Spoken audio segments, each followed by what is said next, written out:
artiste performing death-defying feats of dexterity and skill before your very eyes.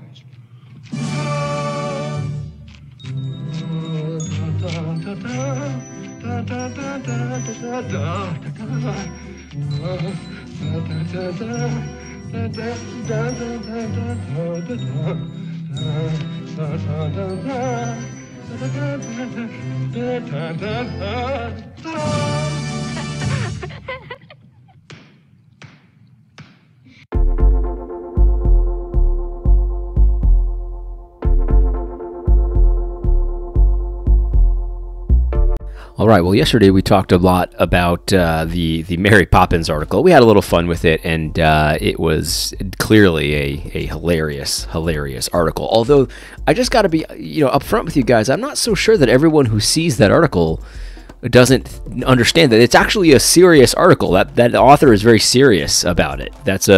He actually believes that about Mary Poppins when she puts the powder on her face and all of that.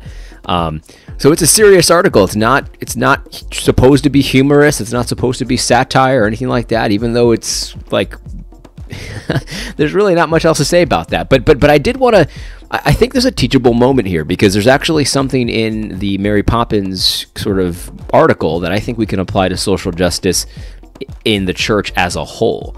And the other thing is I want to do a little white knighting for my lady Mary Poppins. Why's it gotta be white? Well, don't worry. It's not about the skin color. It's just like in the old movies. The knight would have white armor. He was the good knight. He would always defend the lady, and then the evil knight was the one who wore black armor. It's like in Star Wars. Red and green don't mean anything, but dark side evil people have red lightsabers, and Luke Skywalker has. But why's it gotta be white? Calm down. It's not a racial thing, and even if it is, everybody understands what we mean by being a white knight. I'm going to be a bit of a white knight for Mary Poppins because I love Mary Poppins.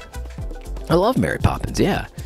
When I was a kid, I didn't have a nanny because I was lucky enough to grow up, and my mom stayed home, and we didn't have a ton of money, but she was able to stay home and raise us and all that. So I didn't have a nanny, but if I did have a nanny, I would have wanted a nanny like Mary Poppins. She was great. So much fun. Just a delightful person. So I am not going to sit here. If I'm going to sit here and let you insult my lady, Mary Poppins. But anyway, but here's the thing about this, right? So the whole idea that Mary Poppins is a racist movie, or even just that Mary Poppins herself is a racist. I don't know really exactly what the point is. Is the movie racist, or is the person racist? I think it's the movie is what they're saying.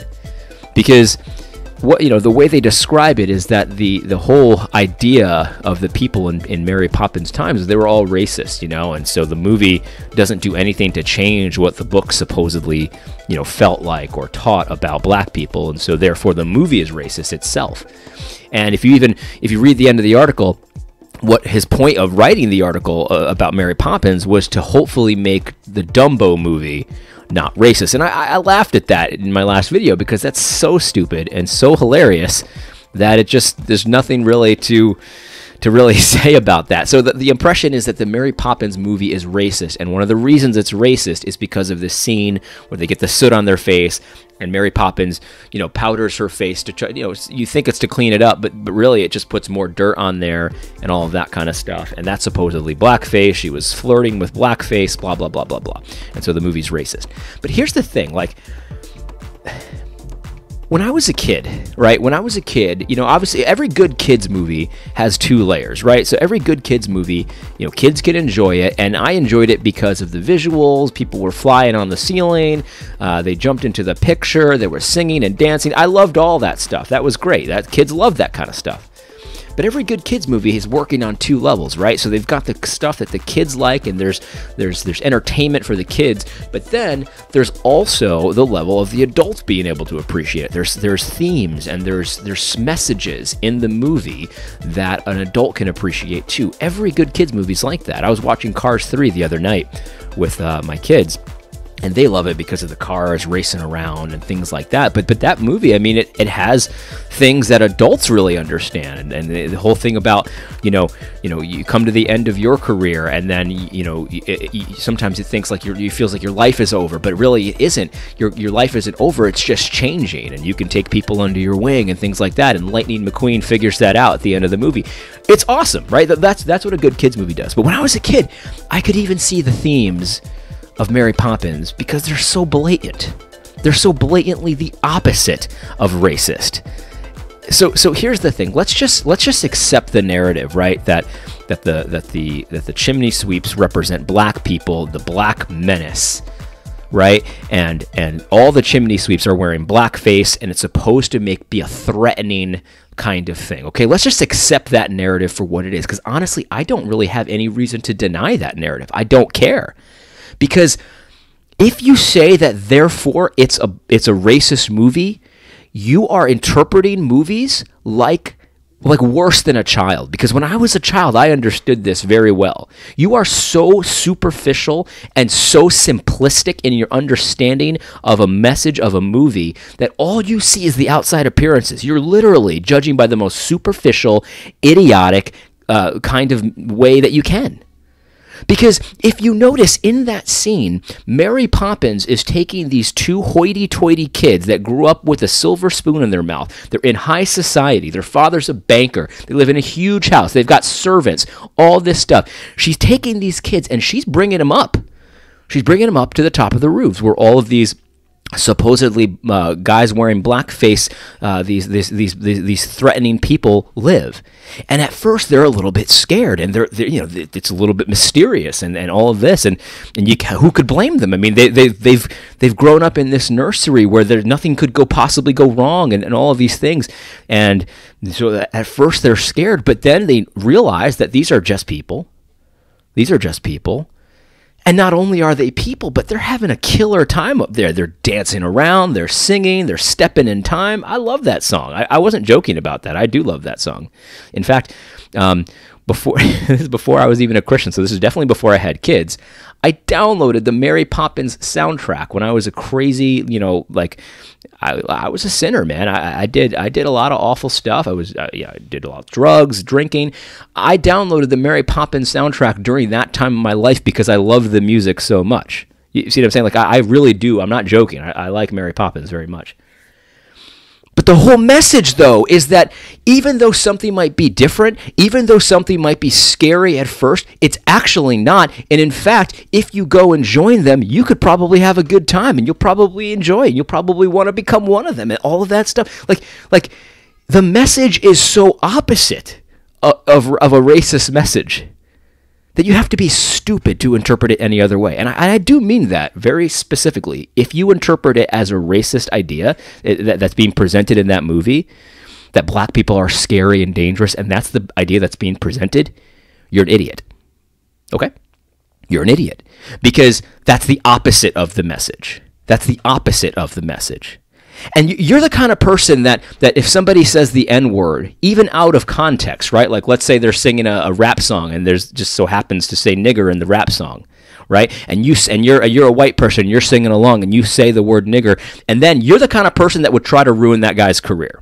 You're the kind of person that would want to ruin that guy's life. You're the kind of person that poor man, that poor weatherman who accidentally said Martin Luther King Park. And it was totally an accident. It was just because he was speaking fast. Obviously, this is not up for debate. Obviously, he was speaking fast. He was trying to say Martin Luther King Jr. Park, and he put some words together accidentally, and it sounded like coon. And he lost his job for that. The people who called for that guy to lose his job, they're idiots. They're idiots. Don't be an idiot. And so here's the point, though. So this is why I think. So look, I'm done defending Milady, Mary Poppins. She is a delightful person. She's the opposite of racist. She was absolutely teaching the opposite message of what that person who wrote that article was trying to say. She was actually trying to show the children that, look, you might think this is scary, this is different, it's not what you're used to, but it's a lot of fun. It's a lot of fun. So, done defending Mary Poppins I think every normal person can see that, but what does that have to do with the social justice movement in general? Well, the reality is it has everything to do with it. Everything. Because, that article was so stupid that even most social justice warriors will say, wow, that's really a reach. That's stupid. That's really stupid. Maybe not all of them. I mean, look, nothing surprises me anymore. Listen, I'm done being surprised by how stupid the social justice movement can be. These people that are putting forth these narratives in the church, maybe they do believe Mary Poppins is a racist movie. I don't know. I have no idea. I mean, if they do, they're stupid too. But here's the thing, though. Social justice looks at the very superficial level to decide what's what. They don't look even 1 inch deep. It's all about appearances. It's all about what looks good.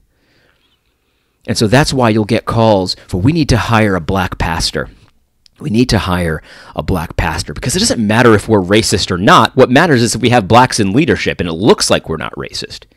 Because the idea is, and this is put forward all the time, that one of the ways you can see that the church is racist is because of statistical disparities, and we don't have any ethnic minority pastors and things like that. And so it's very superficial. Do you see what I'm saying? The way you exegete Mary Poppins is very superficial. If they have blackface on, well, then it's obviously a racist movie, even when the message is the exact opposite. But that's also the way you interpret the church. It's also the way you exegete the church. The way you look at a church and say, is it racist or not, is how many white people are in that church.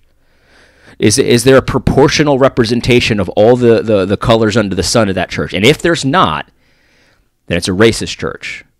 But actually, that's not even really true. I mean, go ahead and listen to Vadi Bakkum's Sovereign Nations, his presentation on social justice, because he points out something that's very important. It's that it's a racist church if it's a all-white church, but if it's an all-black church and so there's no proportional representation, then it's not a racist church, obviously. So it only works one way. But that's the thing. It's like the most basic stupidity kind of interpretation. This reminds me of Matt Chandler in his MLK 50 speech, right? He said that when he was a kid, this is what he said. He said when he was a kid, all he learned about in American history was how great white people were. And I'm thinking to myself, Matt's not that much older than I am. You know what I mean? He's probably a little older than I am, but not that much. Not that much. And when I was in school, I didn't learn history that way. And what I mean is, when they taught me about the different, political, fathers of the country kind of thing, yeah, most of them were white, but it wasn't presented to me as, look at how great white people are, guys. Like, let's have our white unit today. We're going to learn all about how great white people are. That's not how it was presented. It's just a matter of fact that many of the founding fathers had pale skin. And there's nothing wrong with that. But you see, Matt is interpreting it in this most basic sort of what does it look like to me, and that's what it is. So if I learned about American history and most of the key players were white in what I'm learning about, and that's just a fact of history, by the way, most of the key players were white. And again, we're talking political history, right? So this is the other thing too. Like, you can't expect a government school not to teach government history. So they're not going to teach about things that are. I'm getting sidetracked. You interpret it in the most basic, stupid way, where it's like, oh, well, that must mean I just learned all about white people. Oh, how great white people are. Like, you don't interpret that way. There's no reason to do that. That's an interpretation of what happened, not exactly what happened. Do you see what I'm saying? Do you see the point I'm trying to make here? It's this Mary Poppins thing is so stupid, but it is how social justice warriors interpret everything. It's how they interpret everything. People have been, this tweet has been making the rounds. Let me see if I can find the tweet here. It's from Anthony Bradley. So you've probably seen this tweet already. This is one of the most vile things I've ever read on Twitter. And I've read a lot of vile things. I follow alt-writers. I follow the most vicious racists. You know what I mean? Like, I follow some real evil people. But the reason why I say this is the most vile thing I've read on Twitter in a while is because this man calls himself a Christian. A lot of the alt-writers that I follow, they don't even pretend they're Christians. A lot of them actually pretend, a lot of them are open pagans, right? Like, they're okay with that. Look at this. I want you to see this. This is just one of the most sick, disgusting things I've ever read. Here we go. He says this. He says, "This is simple. Black people in America have relied on God's word to help them survive white people. Okay, so again, this is how an idiot thinks. There's just two categories, black people, white people. And that's it. There's no nuance. It's just black people and white people. And black people are the victims and white people are the evil bigots.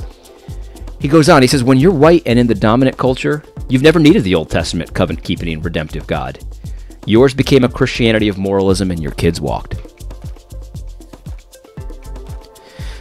Other people have said this, so this is not me going on a limb here, but let me just say it as plainly as I can. This is racism. This is evil. This is showing partiality. Okay, you want to talk about it in a biblical way. It's showing partiality, is what it is. It's bearing false witness, is what it is. It's taking the Lord's name in vain, is what it is. Anthony Bradley must repent of this. His heart is not right before God. His heart is not right before God. But he won't listen to a guy like me. I beg you, if you are friends with this man, Dr. Anthony Bradley, beg him to repent. Beg him to repent. God won't stand for this. God won't fool around with this. Because this is the thing, this is the most simplistic, stupid way to interpret history, American history. White people, they never needed the covenant-keeping God. There's only one issue. There's only one issue, and that's the slavery issue. It's a racism issue. And there's no other reason why you might need the covenant-keeping God of the Old Testament, the redemptive God. No. The only thing that matters in this guy's idiotic world is this black-white issue. Because white people have never needed the covenant-keeping God. No. They've never needed the redemptive God, because why would they? I mean, they're on the long end of the stick here in America. Why would they? Dr. Anthony Bradley doesn't have a clue what he's talking about. He probably understands history very well, way better than I do. He likes to throw his credentials out there a lot of the times too. Say, I granted, you know more about history than I do. Yeah. But with this kind of message, you don't have a clue what you're talking about. Your heart is not right before God. Stop interpreting the world the way that idiot interprets Mary Poppins, where it ends up that the exact opposite of the message of the movie is what he says is the message of the movie. You're looking foolish. You're looking stupider every day. You're looking foolish more and more every day. And you know what? In some ways, I hope you keep speaking, and I hope you keep bearing your soul on social media, because I'll tell you right now, it's making it much easier for a guy like me to point out the problems with you guys when you're more open and honest about this. This is evil. This kind of a message is evil. Don't be like that. Anyway, I hope this was helpful. God bless.